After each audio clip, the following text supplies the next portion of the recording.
Salut à tous, c'est Pank de la chaîne, bienvenue sur cette vidéo qui aujourd'hui va parler d'hypnosophie et un élément qui arrive assez souvent en cabinet que je trouve intéressant dans une société où on sait tous que la personne la plus importante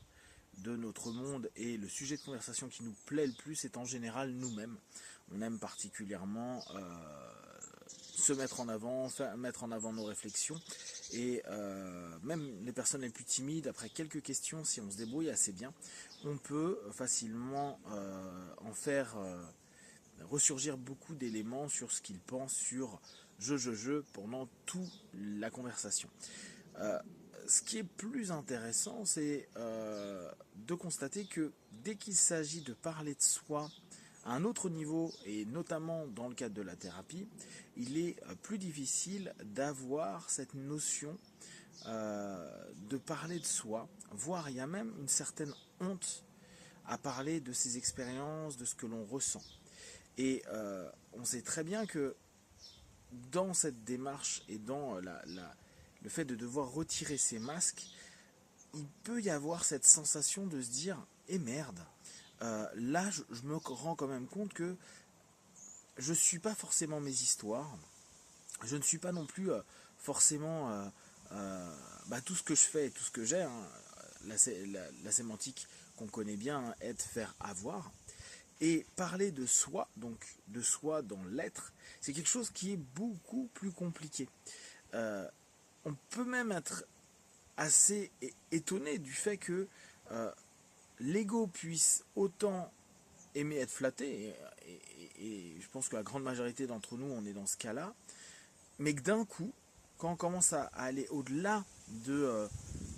l'ego vendeur, de cette image de soi plutôt sympa, je pense ceci, ou j'ai fait cela, ou j'ai ceci, on commence à se rendre compte que on est dans une dynamique qui est assez peu confortable, voire on a beaucoup de personnes qui ne savent pas.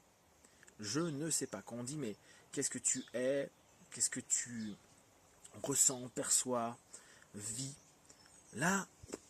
il y a comme une dissolution, j'y arriverai pas, dissolution de l'ego, de l'être, en tout cas non, pas de l'être, mais de cette espèce de faux soi, et le vrai soi qui à ce moment-là peut vraiment s'exprimer, nous offrir des infos bonnes et moins bonnes, hein. On peut toujours faire émerger au travers des choses un peu dissonantes à l'intérieur de nous, des choses qui sont particulièrement lumineuses à terme, surtout dans le cadre de la thérapie où il y a beaucoup de recadrage et reprise en compte de perception de soi-même. Et à ce moment-là,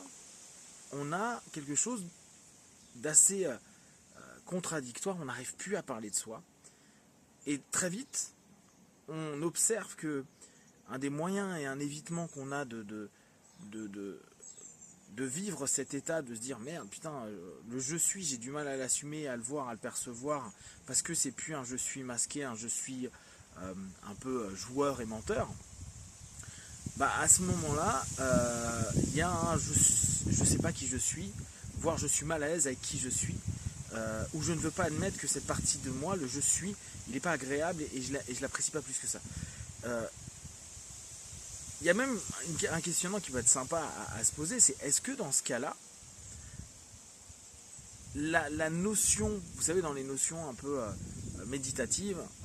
on peut avoir cette idée de dissoudre notre être au travers de la méditation pour retrouver réellement notre faux soi, pour retrouver plutôt notre vrai être. Et c'est là où je trouve qu'il y a une beauté dans la thérapie qui va au-delà parfois simplement d'aller mieux par rapport à un symptôme, mais un cheminement de vie, un retour vers soi-même et une ouverture à l'acceptation de soi-même. Ce qui est intéressant, c'est que dans ce cheminement vers une découverte du vrai soi, il y a automatiquement, un moment ou un autre, si on arrive, de par l'expérience en cabinet, à ne pas se laisser embarquer par les fuites, les évitements, on a un retour de l'être véritable qui, on pourrait le symboliser comme un être un peu timide, parce que il sait pas, il est pas sûr, il est peu sûr, il a peur de s'exposer.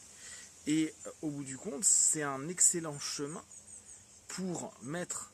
les masques et l'ego de côté. Et quand on voit que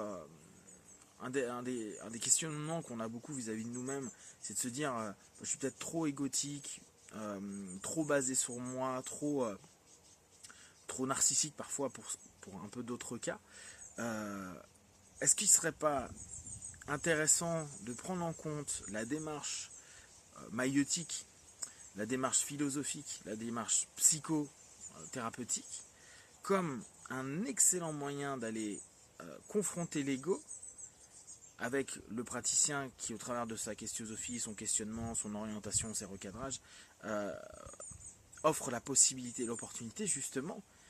d'arriver dans ces fameuses séquences où on a la personne en face de nous qui dit j'en sais rien, je sais pas, je sais qu'il se passe quelque chose, je suis pas capable de te dire quoi, je sais que j'ai des émotions, je peux pas te les définir, j'arrive pas à te donner une réponse, j'ai peur de te donner une réponse. Dès qu'on commence à formaliser la réponse, il y a des émotions qui viennent qui ne semblent pas cohérentes. En gros, un excellent moyen pour